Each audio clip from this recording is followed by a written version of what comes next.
Hello, lovely humans. I am thrilled to be with you today and this gorgeous Thursday afternoon. Now, today I am talking about being an introvert. So many of you have asked me how it is that I can be an introvert and still be as visible as I am, still do the events that we do. We put on anywhere from 16 to 24 events a year, and how I manage to get it all done. And I hear you. It is a completely different formula that I use to do this than somebody who's an extrovert or somebody who's not as highly sensitive. And I really want to share that with you, especially for those of you out there that are introverted yourself or are highly sensitive or highly empathic. I really want to share with you that being an introvert for me has been my greatest asset in building my 7-figure company. And I want to give you some tips for you to be able to make it your greatest asset as well. So be sure to leave me a comment and let me know what you got from this, even if it's the replay of me doing it. And I'm happy to respond to those comments, even if you're watching this after the fact. Okay, so I want to take a moment and first talk a little bit about really getting yourself and understanding what your needs are. So, first of all, let's define introvert versus extrovert. An introvert is somebody that gets their energy from quiet and from being alone or being with one or two people. An extrovert is somebody that gets their energy from being with groups of people or being outside in public spaces. That's really what it's about. It's where do you get your energy from? It does not mean that an introvert can't be in an extrovert situation or an extrovert doesn't need quiet time. It's where do you get replenished? So typically, you know that you're more on the introverted side if after you go out with friends and family, you just need some quiet time, right? You need some couch time, you need some pajama time, you maybe need some cuddle time with your animals. And you know that you're more extroverted if you find yourself getting really, really antsy, if you've been home alone too long, or if you haven't been out meeting people. My husband is on the spectrum a super high extrovert, and I always tease him because he's like a puppy that gets really antsy if we haven't been out over the weekend. And I'm like, and I always tease him that he's going to pee on the floor like a puppy does if we don't get him out meeting and being with people. And I, on the other hand, am definitely an introvert and I need to have a certain amount of quiet time. So this affects you as an entrepreneur. And remember that there's a spectrum. So you can be more introverted, you can be more extroverted, you can be an ambivert where you go both ways depending on the situation. So know that it's not just one thing. So we were doing a one-day event and I was doing it in San Francisco, and my husband's name is Jay, was helping me with the event, and we did it at this really posh hotel in San Francisco. It went really well, super excited, and we're staying with some really good friends of ours in San Francisco. So I go home after the event. The event ran from like 10 to 5. We spend the night there, and the next day is Sunday, and we're going to brunch with our friends. And I have jeans on and a sweatshirt. And I remember that we were walking, it was about a 15-minute walk to the restaurant. And I just started complaining to my husband. I was like, I can't do this anymore. These jeans are really uncomfortable. I can't wear this sweatshirt. Nothing fits. I'm tired. I don't like you. I don't like them. I don't want to be here. And my husband's like, what the heck is going on? Because I'm not normally like this. And I just was so uncomfortable. And in that moment, I realized that I never should have planned to go out. That what I really needed was to take my jeans off, put on some comfy clothes, and sit on the couch because my energy tank had already been depleted. And I think that that is a realization that we as introverts don't always give ourselves permission to relax, permission to bow out of the social situation when we need to.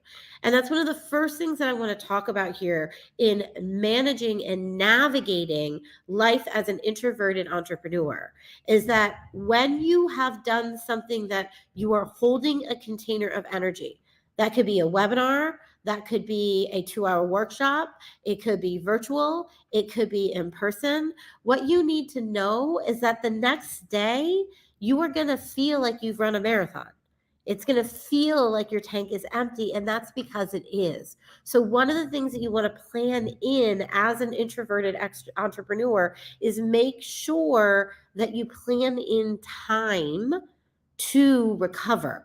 So, if you, for example, are going to a networking event and it is Tuesday night from 6 to 9, and you know that you're going to be out talking to people, on Wednesday morning, you want to put into your schedule that from 9 to 12, you're not doing anything and you're not starting your day until 12:30. That way you can add some recovery in. Now, keep in mind that everybody's on a different end of the spectrum here and everybody needs different amounts of time for recovery. So you do you, but make sure you plan that recovery in. Now, I want to go over a couple steps here that I find that make this easier. And number one, it's recognizing your gift. So, as an introvert, we have gifts, and they're not gifts that are particularly applauded in society. So, it's important that we individually recognize them in ourselves. So, when I was younger, one of the things that there was one of the gifts that most of us have as introverts, especially many of us are also highly sensitive and highly empathic, is that we can feel other people's feelings. We can sense what's going on with other people before they even talk to us about it. And we can support and help people before they even realize they need it. And it was my first job out of college. I was maybe 23, and I was out with my boss at the time and we were having drinks. And because of my introverted empathic personality and also the healer in me, he ended up telling me his whole life story. And I heard it, and it was great, and some of it was very vulnerable and personal, and of course, I handled it with care, and I knew things that maybe I shouldn't know, and I said things that were probably pretty mature for my age, and we get back to work the next morning, and he ignores me. He won't even talk to me. And that went on for about a week, and then our relationship really shifted. And that kind of lesson appeared over and over again ever since I was young, in my high school years, in my college years. And what I started to recognize is that as an introvert, because we are more quiet, we have a gift. And one of the gifts that we often have is that we know things. We see things. We observe things. And we can hear between the words of what people are saying. And that is a beautiful thing. But for many introverts, they don't recognize that about themselves. And so they try to make themselves be like an extrovert. So the first thing I want you to get is that your introverted nature is your gift. And it is part, if not all, of the reason why you're so good at what you do. Many of you are service providers, and you can actually identify and isolate exactly what somebody needs even before they need it because you're so powerful in your gifts. So the first piece is recognize your gift, right? And honor it. Now, one of the things that's also helpful is learning as an introvert to use your gift when you're speaking and when you're being visible. So visibility is always a bit tricky for an introvert because it does take a lot of energy. And one of the things that I've noticed that makes it also tricky is that you're empathic as an introvert. So you can often feel what a room is feeling or feel what a person is feeling. So one of the things that I really invite you to play with is talking to a room. So I learned this kind of randomly. I was at a speaking event, and I was the most advanced person in the room. So my mentor at the time, it was a speaking training event. My mentor at the time had me go last. So this was like, I was maybe speaking at like 6:30 at night, and everybody had been in the room listening to other speaking people go over and over and over again. So I get up there to do my talk, and I can feel how exhausted the room is. I can feel how they really just wanna leave and how they don't actually wanna listen to me. And I got very twisted in my words, like, I got really quiet, I didn't know what to do, and my mentor at the time is like, "What do you feel?" And I said, "They are tired and they don't wanna hear me." And she said, "Talk to them about that." So I said, "Hey, you guys, I know you're tired and you probably wanna leave." And everybody started laughing, and I was like, and then they started to come in. I got their energy back. And then I talked for a little while. And then I said something and I wasn't sure they understood. So I talked to the room again. I said, "Hey, I'm feeling like you might not understand. Do you want me to say that in a different way?" And somebody raised their hand and said, "Yes, I want you to say it in a different way." And there I was. I said it in a different way. And it was like I was talking to the energy of the room. So, one of the beautiful things about being an introverted entrepreneur is that you can feel things and you know things. So, I want to encourage you to bring those things up, whether you're talking to a room full of people or whether you're talking one on one, right? You might be having a client who is upset and it doesn't maybe feel like you're getting through to them. And you can say, "Hey, maybe I'm not saying the right things, but it doesn't feel like this is landing. What can I do differently?" And again, it's about exchanging what you know versus bottling it up within you. And I find that that's one of the biggest mistakes that my introverted entrepreneurs make is that they bottle up what they know, their deep knowing, because they don't feel like it's correct to share it. And I really want to encourage you to share what you know, share what you are seeing. And what you're going to notice is that when you can share what you know and share what you are seeing, visibility becomes a lot easier. All right, let's move on to step number 3. Now, this one is all about using your energy wisely versus using it in a way that does not support you. So, one of the things that my husband and I do is every Saturday and every Sunday, we sometimes, not every Saturday and every Sunday, but like sometimes on Saturdays and Sundays, we work in the mornings. I happen to love to write and to create on Saturday and Sunday mornings. It's like the artist in me, the creative in me loves the idea of having quiet space on those mornings to get things done. But sometimes what happens is I get really caught up in my husband's extroverted energy, and he wants to go out for breakfast. He wants to maybe meet people for brunch. He wants to go for a walk. He wants to get out and soak up the energy so that he can replenish his energy. So I go and I do that with him. And then we get back and we have lunch, and I find that I'm not starting work until 2:30 in the afternoon. And I get downstairs to our office and I'm like exhausted and I'm totally wiped, and I try to push through and I get very little done and it feels really hard. Anyone here relate to that? Leave me a comment if you're relating to that.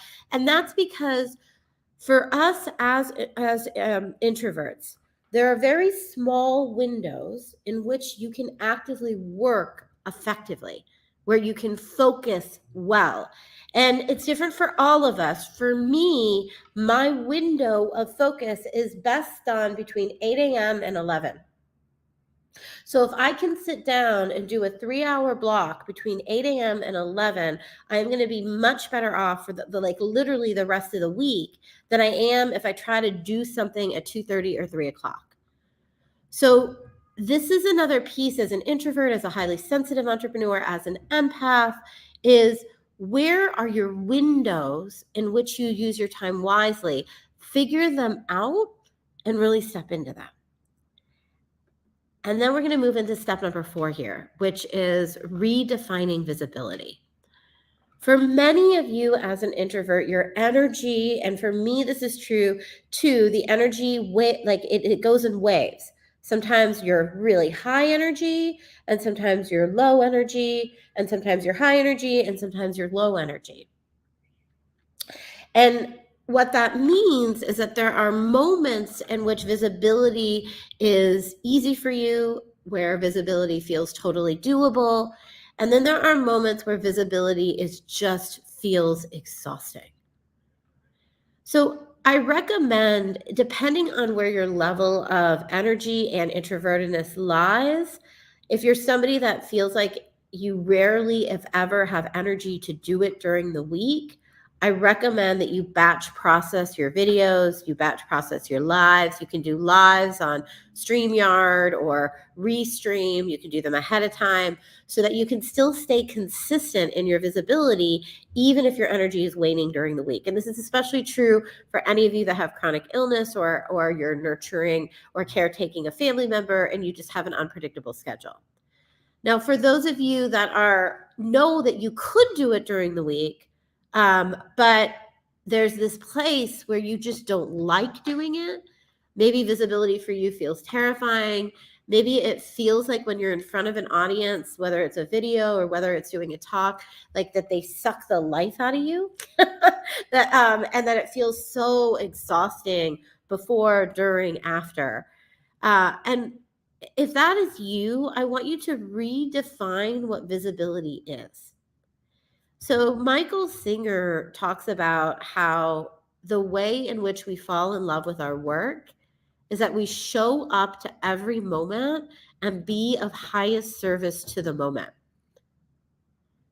And one of the ways to fall in love with visibility is to be in highest service to the moment in which you are being visible. So you're not showing up because you want lots of engagement. You're not showing up because you want approval. You're not showing up because you want people to like you. And you're not showing up because you're afraid of criticism. You're showing up because you are being in highest service in the moment to someone, to one person out there who could use your help. I like to think about it as I'm shooting this live right now for one of you. There is one of you that is going to watch this, hopefully, at least, and is going to have a nugget or a shift or a thought change, and then you're going to live a better life because of it.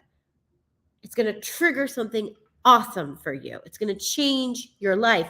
And that is why I'm doing this, because it's so important as a introverted entrepreneur that you not hang on to your fears and what your brain will tell you around, oh my gosh, what if they criticize me? Oh my gosh, this is so exhausting. Oh my gosh, I have to be perfect in front of the camera. And instead, you have to be more committed to changing people's lives than you are committed to your fears. More committed to changing people's lives than you are committed to your fears. All right, guys, we are getting to the end here, and I don't want to keep you much longer. So here's what I want to summarize for a moment. First of all, remember that being an introverted entrepreneur is a gift, and you have really powerful gifts to share with the world. Things like seeing between the lines, knowing what people are feeling and thinking, and using that. Number two, remember to talk to the room. Use your gifts to be able to talk to the room and talk to the person in front of you. Number three, use your energy wisely. Choose the best time for you to be doing the work that you're doing. And remember that you're going to need rest and recovery after you do certain events. And make sure to put that in your calendar. And number four here is redefining visibility so that it means that you're stepping in to being of highest service in the moment and that you're changing the life of one individual, if not more. Okay, so if you liked what you saw on here, I really want to invite you to leave me a comment and let me know what you got from this, even if it's a replay. I always like to know what prompted a thought or how do you think about something differently, or tell me more about how you deal with being an introvert, because I'd love to see some comments for you. And know that even if you're watching the replay, please leave me a comment and I will come back and answer the comments even after the replay. Thank you, everyone. Have an amazing rest of your day. Mwah. Bye, everyone.